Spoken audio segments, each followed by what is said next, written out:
예, 오늘 읽은 누가복음 2장 본문 소년 예수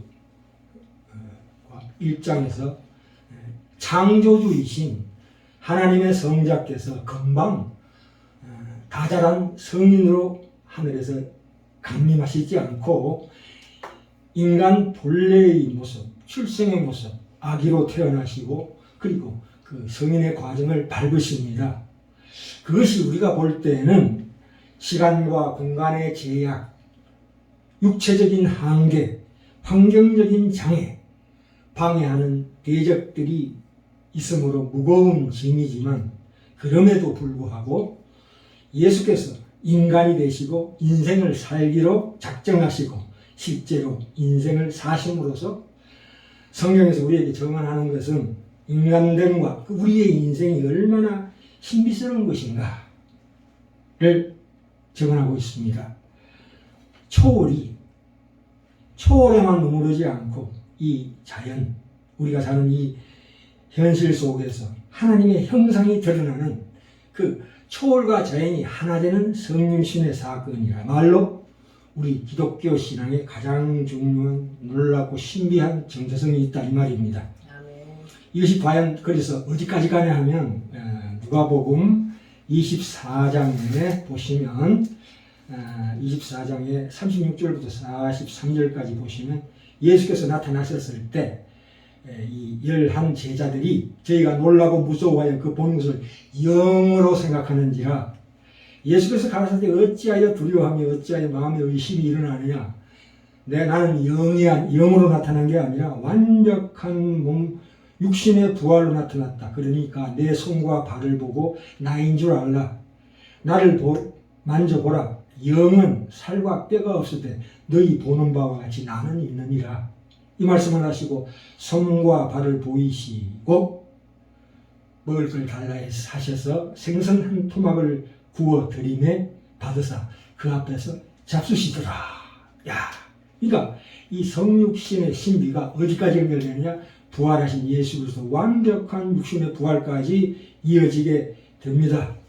이것이 성육신의 신비입니다. 그래서 우리가 자 그러면 전문 시간에 말씀드리려다가 좀 말았는데요. 보통 우리가 창세기 1장에서 하나님께서 대체 천지를 창조하시니까 자연과 동식물과 인간을 창조하셨다. 그건 뭐냐? create라는 것은 created.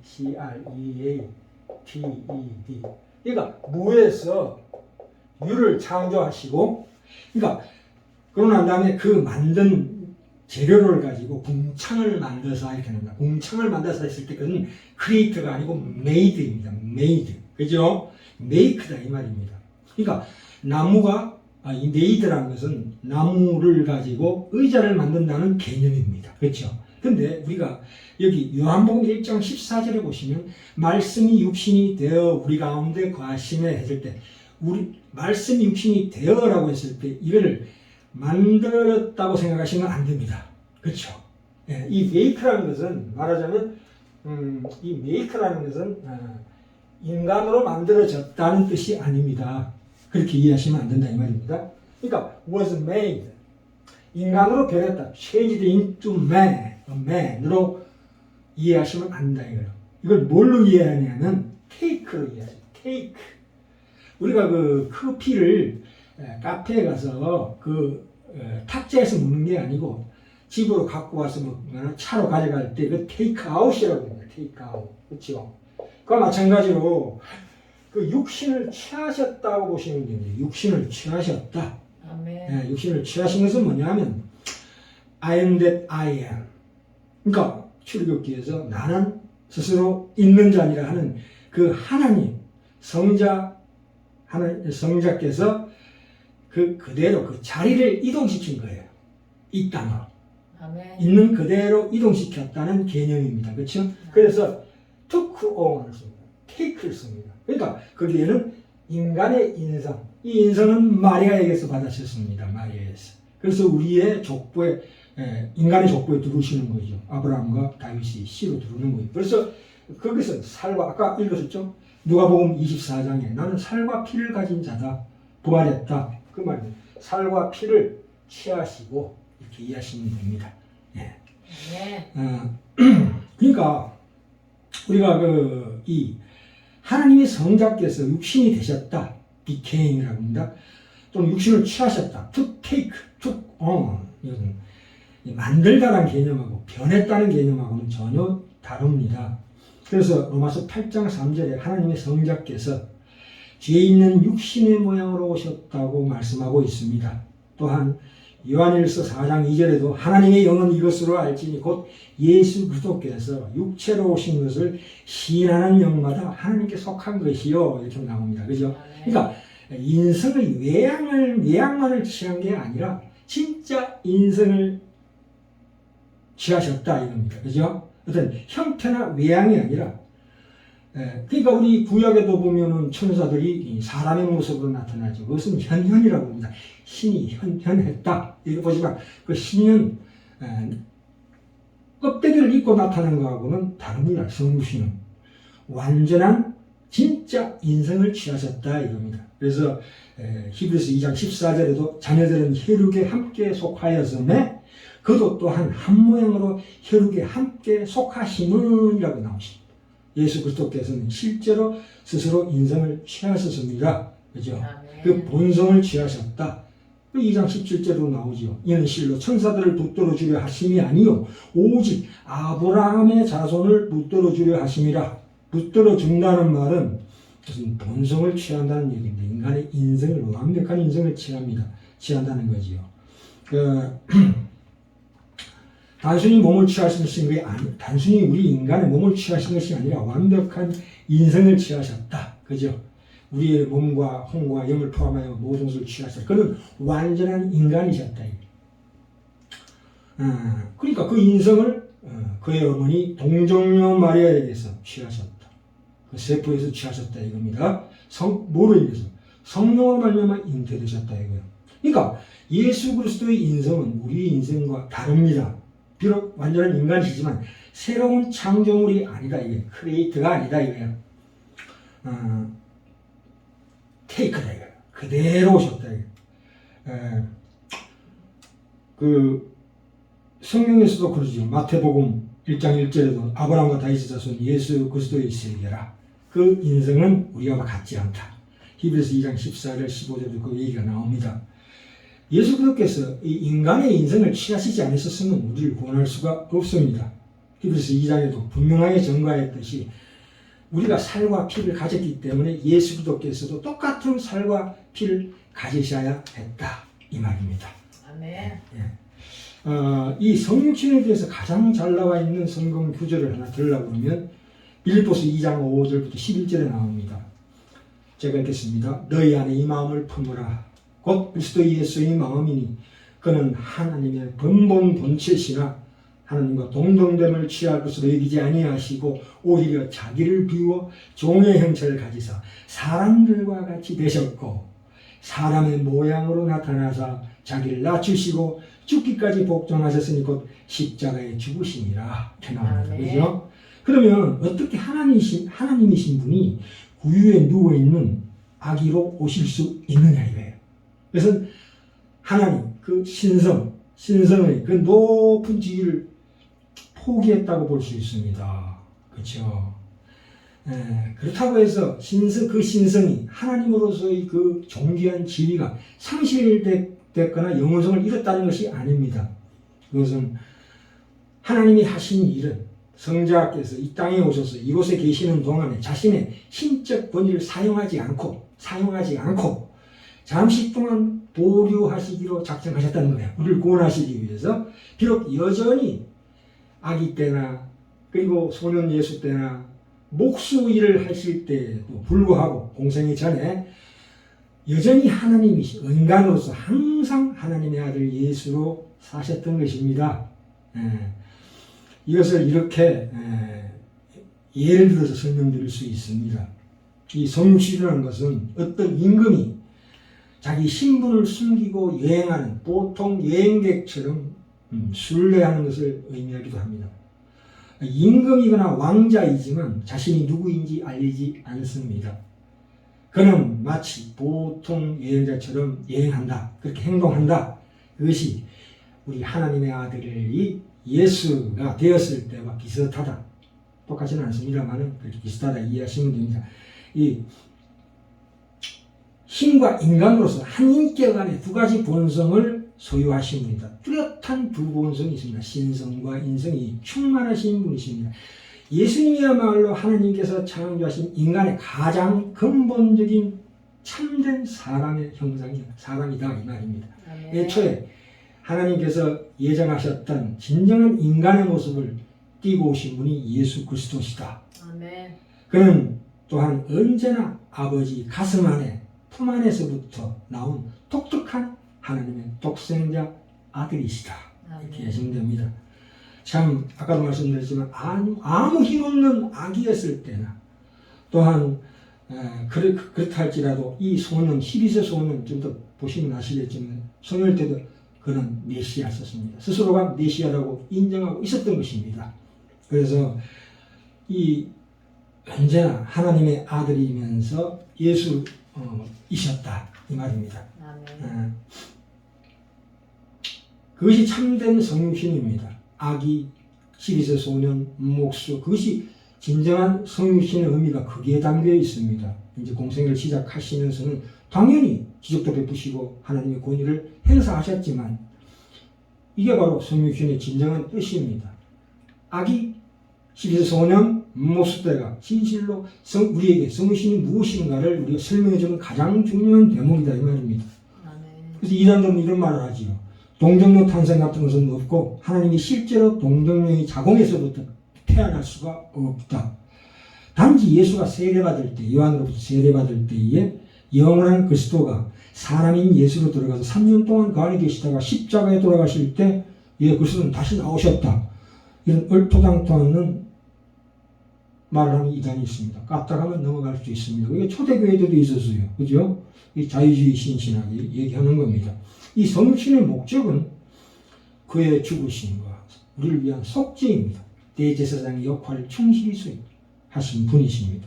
그래서 하나님과의 화목과 또 그분의 육신의 부활을 우리에게 직접 보여주셨습니다. 아멘. 자, 그러면 오늘 본문으로 넘어갑시다. 누가복음 2장 41절로 갑시다. 하나하나 본문의 말씀을 우리가 따져보면서 은혜 받기를 합니다. 41절에 그 부모가 해마다 유월절을 당는 예루살렘으로 가더니라는 말씀이 나오는데요. 그 이스라엘의 절기 중에 가장 중요한 3대 절기가 있지요. 유월절, 오순절, 장막절에는 성인된 남자들은 다 예루살렘에 가는 법입니다. 그래서 예수님께서 12살 때에 최초로 예루살렘에 올라가셨다 이 말입니다. 예수께서 12살 때에 저희가 이 절기의 전례를 쫓아 올라갔다가 그 날들을 마치고 돌아갈 때 아이 예수는 예루살렘에 머무르셨더라. 그 부모는 이를 알지 못하고 이렇게 나옵니다. 그날을 마치고 돌아갈 때 예수님은 그대로 예루살렘에 남으셨습니다만 그 부모는 그것도 모르고 밑으로 내려갔죠. 이게 무슨 얘기냐 하면 이 12세 소년이 예루살렘 성전, 그러니까 앞으로 예수께서 그러죠. 나중에 성전을 헐라. 그 아버지 집인데 그 성전을 헐라. 사흘 만에 내가 다시 세우리라. 자기 육신이 성전이 된 것을 알고 계셨다는 거지요. 그래서 12세 소년 마음속에 그때도 자기가 메시아라는 이 자의식을 분명하게 갖고 계셨다 이 말입니다. 49절에 나오지요. 예수께서 가라사대 어찌하여 나를 찾으셨나이까? 내가 내 아버지 집에 있어야 될 줄 알지 못하셨나이까? 내가 아버지 일을 하러 오신 줄 모르셨나이까? 계시를 받은 적 없습니까? 이렇게 묻는 거지요. 그죠? 그래서 요한복음 2장 17절에도 주의 전을 사모하는 열심이 그를 삼킬 정도였다 이겁니다. 아버지 하나님의 성전을 사모하는 그 열심이 그를 삼킬 정도였다 이렇게 나옵니다. 그 다음에 44절에 동행 중에 있는 줄로 생각하고 하룻길을 간 후에 친족과 아는 자 중에서 찾되 만나지 못하며 찾으면서 예루살렘에 돌아갔더니 사흘 후에 성전에서 만났답니다. 야, 아까도 말씀드렸지만 부모와 떨어져 그냥 예루살렘에 계신 줄은 부모가 몰랐다. 그러니까 그동안 12세 될 때까지 이 예수는 그 부모를 근심되게 하신 적이 없었다 이거예요. 예. 그런데 이 12세 소년 시절에 이 예수께서 무슨 일을 하셨는가? 이제 46절, 47절에 나옵니다. 사흘 후에 성전에서 만난 적 그가 선생들 중에 앉으사, 그렇죠? 선생들 이렇게 강론할 때 선생들 중에 앉으사 저희에게 듣기도 하시며 청중에게 그 제자들에게 듣기도 하시며 묻기도 하시니 듣는 자가 제자들이 다 그 지혜와 대답을 기이 여기더라. 그렇죠? 이 그때 부모가 놀라며 그 모친은 가로되 아이야 어찌하여 우리에게 이렇게 하였느냐 보라 네 아버지와 내가 근심하여 너를 찾았노라. 이 꾸짖고 있습니다. 그죠? 그래서 예수님께서 다시 한번 말씀하십니다. 예수께서 가로되 어찌하여 나를 찾으셨나이까 내가 내 아버지 집에 있어야 될 줄을 알지 못하셨나이까 하시니 양친이 그 하신 말씀을 깨닫지 못하더라.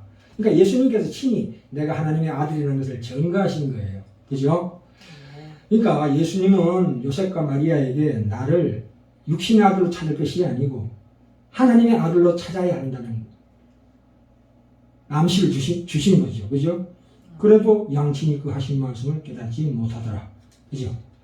당시에는 미처 깨닫지 못했지만 그러나 그 이후에 그 말씀의 뜻을 이제 알게 되는 거지요. 그래서 예수께서 한 가지로 내려가서 나자렛에 이르러 순종하여 받으시더라. 그러나 육신의 부모에게 순종하는 모습을 보이고 있습니다. 그죠? 하나님 예수 그리스도께서 그 율법의 모든 것을 다 마침이 되게 하시는 거예요. 순수 다 행하십니다. 그래서 52절 예수는 그 지혜와 그 키가 자라가며 하나님과 사람에게 더 사랑스러워지더라. 참 그죠? 때가 찰 때까지 예수님은 그 자기 자신이 메시아라는 것을 드러내지 않으셨다 이 말입니다. 부모가 예수가 태어날 때의 계시를 잊어버릴 만큼 이 감추어진 신비요 비밀이다 이 말입니다. 그죠? 하나님께서는 드러내지 않게 역사하시는 경우가 가장 많다 이 뜻입니다. 예. 자 마지막으로 우리 요한일서 가봅시다. 똑같은 요한복음 1장 14절에 말씀이 육신이 우리 안에 거하시매라는 말씀하고 똑같은 말씀이 나오십니다. 요한일서 1장 1절입니다. 태초부터 있는 생명의 말씀에 관하여는 우리가 들은 바요 눈으로 본 바요 주목하고 우리 손으로 만진 바라. 이야 대단한 말씀입니다. 태초에 있는 생명의 말씀에 관하여 우리가 들은 바요 눈으로 본 바요 주목하고 우리 손으로 만진 바라. 이 여기서 들은 바라는 것은 과거에 들었던 것이 현재까지 남아있다는 현재 완료형입니다. 사도 요한이 그의 말씀을 친히 귀로 들었다. 그 귀라는 것은 영적인 귀를 얘기하는 거예요. 영적으로 들었다는 것이 아니라 이 육신의 귀로 들었다는 거예요. 예수님의 말씀을, 메시아의 말씀을 들었다 이 말입니다. 그 말씀이 기억에 남아있다. 자기가 이 요한일서를 저작할 때에 그 말씀을 하시는 거죠. 눈으로 본 바. 그러니까 그것도 마찬가지로 영적인 눈으로 봤다는 게 아니라 뚜렷한 육신의 눈으로 목도했다는 뜻입니다. 이 사도는 주님을 직접 육신의 눈으로 본 목격자입니다. witness, 반드시 목격한 자들입니다. 이 사도들은. 그래서 사도행전 1장 21절에서 22절에 베드로가 11사도와 같이 말씀하시기를 누구든지 주의 이름을 부르는 자는 구원을 얻으리라. 이스라엘 사람들아 이 말을 들으라. 나도 너희를 아는 바에 하나님께서 나사렛 예수로 큰 권능과 기사와 표적을 너희 가운데 베푸사 너희 앞에서 그를 증거하셨느니라. 마찬가지로 고린도전서 9장 1절에도 내가 자유자가 아니냐 사도가 아니냐 예수 우리 주를 보지 못하였느냐 주 안에서 행한 나의 일이 너희가 아니냐 똑같이 행한다 이 말입니다. 이 주목한다 여기 주목하고 한다는 것은 경외심으로 경외감으로 주시한다 이 뜻입니다. 그리스도의 부활하신 것을 보았다 이 말입니다. 주목하고 우리 손으로 만진 바라 이렇게 나옵니다. 만졌다. 참 아까 누가복음 24장 36절부터 43절에 나왔죠. 살과 뼈.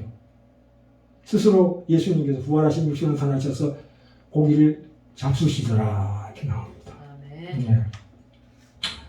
요한복음 15장 26절 27절에 예수께서 그러시죠. 참 포도나무와 가지 진리의 성령께서 오실 때에 내가 이제 하늘로 성천하노라. 그리고 난 다음에 진리의 성령께서 그가 나를 증거하실 것이요 너희도 처음부터 나와 함께 있었으므로 증거하느니라. 성령께서 오셔서 그 사도 이후에 태어난 모든 자들에게 예수님 사도들이 본 것과 똑같이 방불하게 그보다 더 위대하게 증거하실 것이라. 아멘. 그래서 요한복음 20장 28절 29절에도 나오지요. 도마가 그 청자국과 못자국을 보고 나의 주시오 나의 하나님이시오 고백했을 때 너는 나를 본 거로 믿느냐? 보지 못하고 믿는 자들은 참으로 복되다. 이 말씀을 하셨습니다. 그러니까 이 사도들이 본 위트니스 목격자로서의 삶은 바로 에베소서 2장 20절에 말씀하시는 것처럼 너희는 사도들과 선지자들의 터 위에 세우심을 입은 자다. 그리스도 예수께서 친히 모퉁이 돌이 되셨느니라. 하잘것없다고 버린 그 건축자들이 버린 모퉁이 돌이 이제 우리의 이 오늘날의 이 교회를 이룬 가장 중요한 기초석이 되었다 이 말입니다. 그래서 우리에게 하신 말씀 있지요. 히브리서 6장 1절 2절에도 그러므로 우리가 그리스도의 처벌을 버리고 죽은 행실을 회개함과 하나님께 대한 신앙과 세례들과 안수와 죽은 자의 부활과 영원한 심판에 관한 교훈의 틀을 다시 닦지 마라. 완전한 데 나아가라. 더 나아가라 이겁니다. 성육신과 부활을 말씀하시고 있습니다. 그것이 우리의 신앙 고백입니다. 우리의 싸우는 병기는 모든 이론을 파하며 하나님 아는 것을 대적하여 높아진 것을 다 파하고 모든 생각을 사로잡아 그리스도에게 복종케 하나니라고 되어 있습니다. 네. 네, 오늘 좀 길었습니다. 마지막으로 예수님께서 이 땅에 성육신하고 오실 때 오셔서 하신 말씀이 있죠. 마태복음 8장 20절에 여우도 굴이 있고 새도 거처가 있는데 인자는 머리 둘 곳이 없도다. 이사야서 53장에 예수님께서 그 모습을 예수님의 모습이 나옵니다. 2절 3절에 그는 마른 땅에서 나온 줄기 같아서 고운 모양도 없고 우리 보기에 흠모할 만한 아름다운 곳이 없도다. 그는 열시를 받아서 사람에게 잃어버린 바 되었으며 강고를 많이 겪었으며 질고를 아는 자라. 왜 우리가 이 땅에서 살아갈 때 하나님께서 왜 우리의 인생에 슬픔과 고난과 절망에 직면케 하시는 이유가 바로 이겁니다. 이 죄란 뭡니까? 하나님께서 우리를 구원하셨을 때 옛날에는 법으로 다스렸지만 이제 부모 자녀 관계입니다. 살인자인 자녀를 뒀다 할지라도 결코 정죄하지 않는 하나님께서 그러나 그렇할지라도 죄가 얼마나 무서운가를 우리로 하여금 현실 속에서 체험케 하십니다. 죄란 우리가 생각하는 것보다 훨씬 무섭고 처참하다. 이걸 우리 인생 가운데서 체험케 하십니다. 예수 그리스도께서 체험하신 것처럼 그 죄의 무서움을 그래서 우리가 세상 살아갈 때 자기 자신만을 위한 기쁨, 행복 또는 명예, 성공, 돈, 지위 이런 것들이 얼마나 헛된 것인가를 보게 하십니다. 그 꿈을 깨게 하십니다. 그것은 네가 가는 길이 아니다. 예수 믿는 자의 삶이 아니다. 이렇게 말씀하고 있습니다. 이것이 깨어져야 합니다. 그러나 세상 사람들은 그 꿈을 깨지 않고 그대로 사망으로 갑니다만은 예수 믿는 우리 하나님의 자녀된 특별한 왕같은 제사장들은 우리가 겪은 그 많은 수많은 실패 속에서 그 세상을 향한 그 욕망을 드디어 내려놓게 됩니다. 그래서 인간이라는 것이 이렇게 치사하고 연약하고 이기적인가를 깨달을 때 더 이상 이제 거기에 연연하지 않고 오직 하나님 앞에 심령이 가는 대로 서고 우리의 시민권은 천국에 있다. 영원한 하늘나라를 향해서 나아가면서 이 땅에서 빛과 소금의 역할을 감당할 수 있는 진정한 하나님의 권능이 성령의 권능이 내게 임해서 이 땅에 살아갈 때에도 하나님의 영광을 드러내는 귀한 우리 지라는 게